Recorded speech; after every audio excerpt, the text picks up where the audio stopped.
অনুভূতি নেই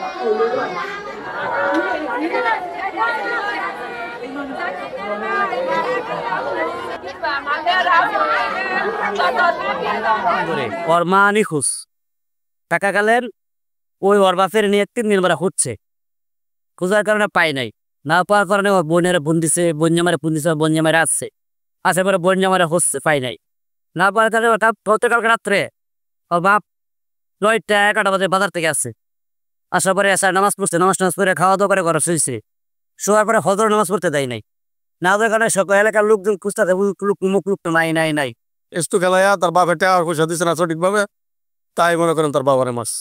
এটা তো দুঃখজনক ঘটনা। আজকে ছেলে সন্তানে মনে করেন যে বাপ্পারে মারি আলবো, এটা তো কঠিন ব্যাপার, এটা তো মনে করেন বলা বিভিন্ন। এখন যে মনে করেন আমরা চিন্তা ভাবনা করতেছি, এখন আমাদের যে দেশের যে পরিস্থিতি, এই জুয়া খেলা এবং মদ গাঞ্জা খাওয়া, এই জিনিসটা যাতে নির্মূল হওয়া আমাদের এলাকা থেকে, এটা প্রশাসনের কাছে একটা দাবি রইল। এক্সট্রিম মশার কয়েল প্ল্যান্ট ফাইবার দিয়ে তৈরি, তাই সহজে ভাঙে না, সুগন্ধিযুক্ত ও নিরবিচ্ছিন্নভাবে জ্বলে। ডেঙ্গু, চিকুনগুনিয়া বাহি সহ যে কোনো মশার বিরুদ্ধে দেয় এক্সট্রিম সুরক্ষা। অভিযুক্তের কাছ থেকেই জানতে পারি সে তার নিজের বাবা মাকে হত্যা করে তার ঘরেরই মেঝেতে খুঁড়ে সেখানে পুঁতে রেখেছে।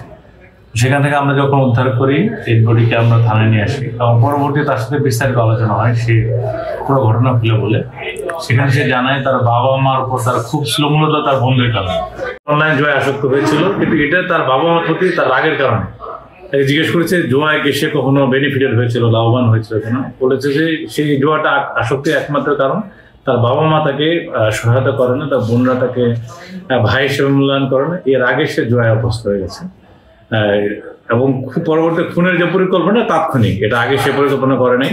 তবে সে বিভিন্ন সময় বাবা মাকে বলতো যে হয় তোমাদেরকে আমি মেরে ফেলবো, না হ্যাঁ আমি নিজে মরে যাবো।